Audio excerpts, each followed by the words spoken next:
So this week we caught the two swarms, one here at the tent, one down in the village. Tonight we're going to take that the swarm trap that's here at the tent. We're going to put it up by the hive so they can orient to that position. For the last 2 days, it seems like we're living in a campground because of the Canadian fires. The smoke has pretty much covered this whole area.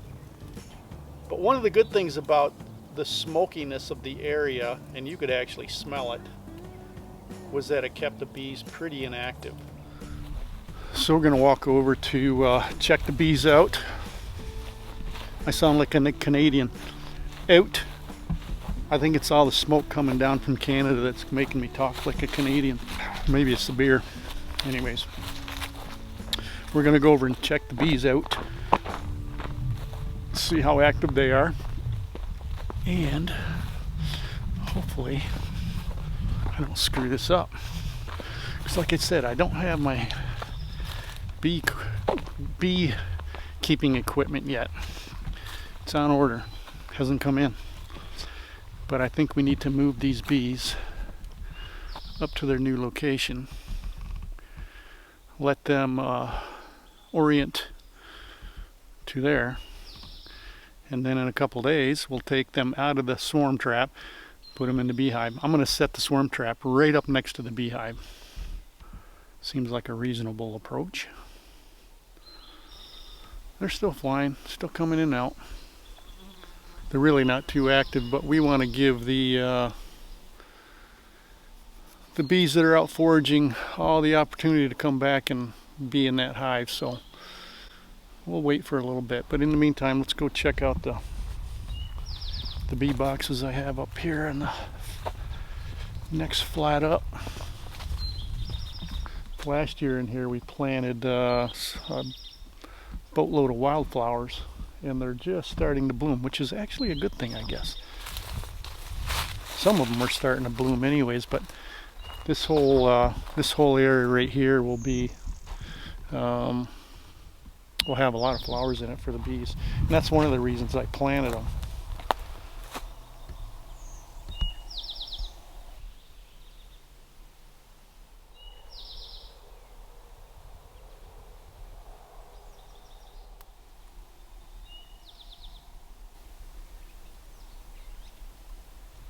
So there's actually a lot of stuff flowering right now. There's some of the dogwoods are flowering, the wild roses flowering, the gray dogwoods flowering.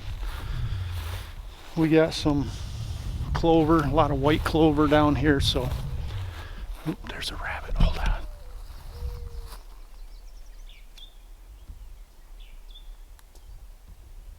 So the rabbits seem to enjoy a lot of this clover in here. We didn't have a lot of rabbits and there's another one over there. There's another one way over there. We didn't have a lot of rabbits this winter, but we seem to be having a few. I've noticed some half-grown ones. So I tried to level them up some. Looks kind of crappy, but the platforms are level. It'll keep the bees happy, I think. But this is an area that they'll get the morning sun and maybe just a little bit of afternoon shade. I don't know if that's what they need, but that's what they're going to get. I can always move it.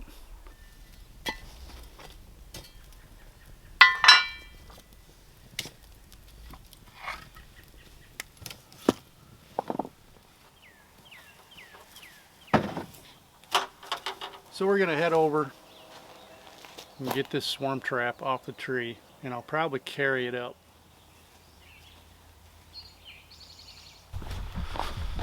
I think that they're all in, but we'll watch it for a while and see. It's not quite dusk yet, but the sun's been over the hill for a half hour, so we'll see. So on this swarm trap I have a little landing board, so it makes it a little more difficult. If I was to do it again, I'd probably do it different. I don't think it needs a landing board. The swarm trap I have in the village doesn't have one. It doesn't matter to the bees.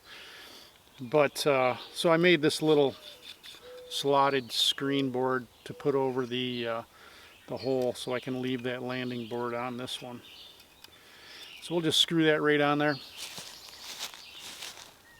And a bee still flying out, so I'm just going to set the ladder up and we'll just sit here and wait. It's been about 10 minutes and I haven't seen a forager come back, so we're going to button this up.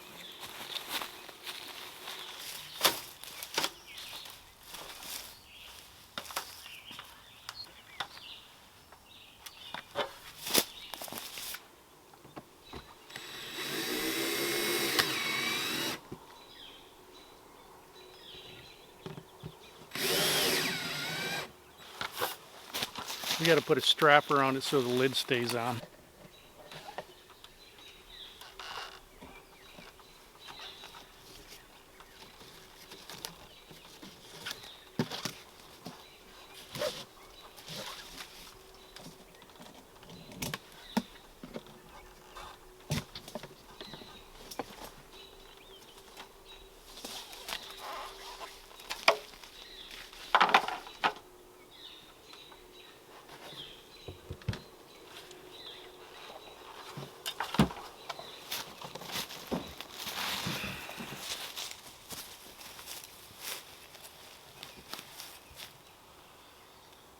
Alright, that was pretty easy. I'm just going to carry it out and we'll put it in place.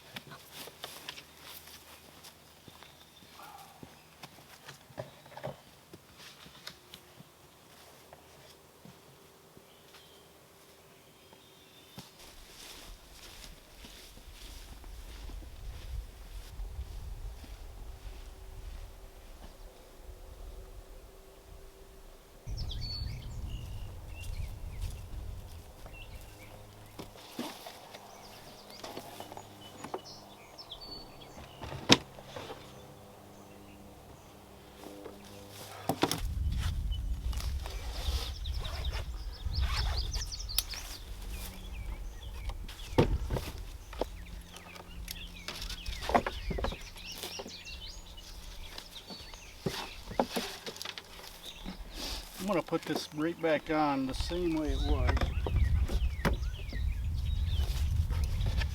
or pretty close.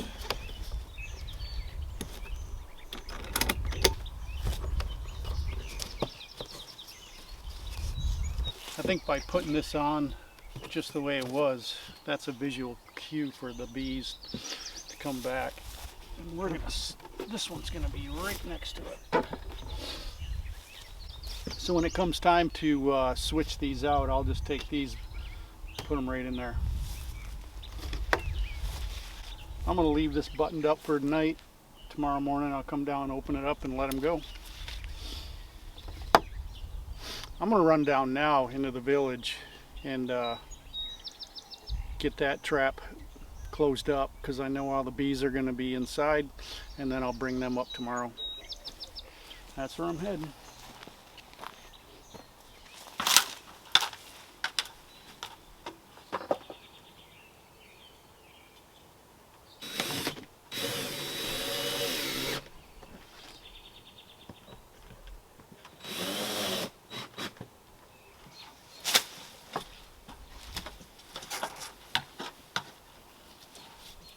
Come grab this.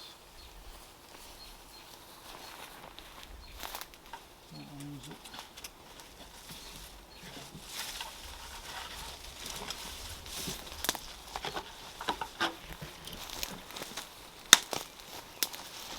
We're going to take this home and set it up in the morning. See you then. So I'm down here early in the morning. I'm going to open up the front of these swarm traps.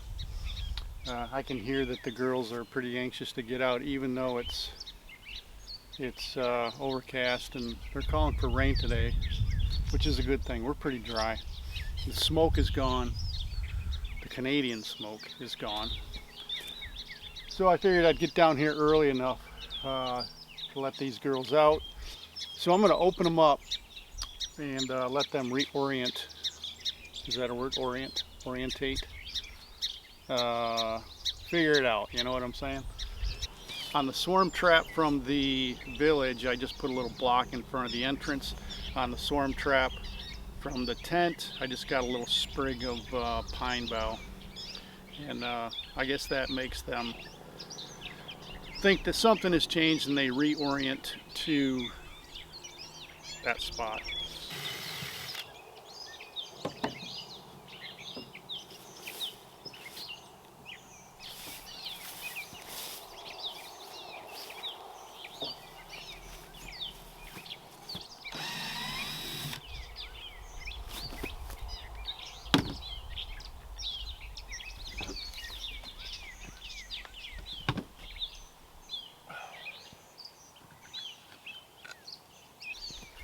Too early for you?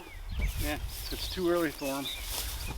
I also left the same color ratchet straps that were holding them to the tree on each one. This one's red, that one's black. Hopefully that will keep them from being confused between the two. I don't think they would, but it helps them. But we'll come down later and check them. I don't know if we're going to get any sunshine today, but so I planted this field behind us in buckwheat about a week ago, and it's already sprouting. Buckwheat doesn't like wet feet. That's a pretty dry field. I'm surprised it's already up. Now in spots there's a fair amount of it growing, but you can see where things have been in here scratching around pulling it out. But that's to be expected. Oh, there's a little fawn track. Look at that. I haven't seen a fawn yet. I've seen does acting fawny, if you know what I mean. So when I seed these fields, because my equipment is not the greatest and I just work the fields up, boy, I see a lot of green at that end. So anyways, I just work the fields up, broadcast the seed, and then just drag it in. So you end up with a lot of waste. A lot of seed sits on the top. I noticed a lot of mourning doves in here. I notice the crows, obviously, and there's probably all sorts of other birds that are eating it. So I have to really put way more on it than I guess you normally would if you're drilling it. But we need some rain. We haven't had any rain in quite some time. So I plant the buckwheat as more of a cover crop, and then I'll come in and seed over it for my fall food plots and terminate the buckwheat.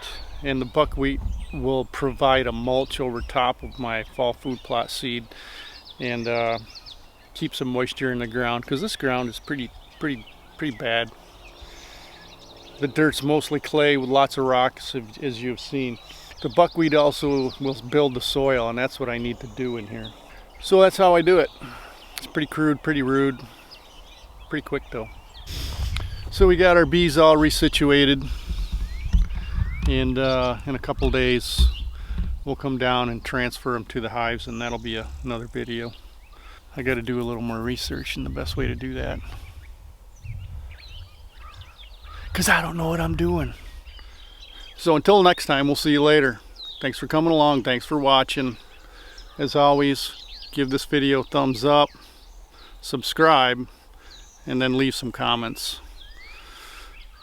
Tell me what I'm doing wrong. Or maybe tell me what I'm doing right. I don't know. Alright, see ya. Bye. There's a few bees that have come back to their original location. And I guess I didn't move them far enough away. They're not real happy. As soon as I get close to them, they start to come check me out.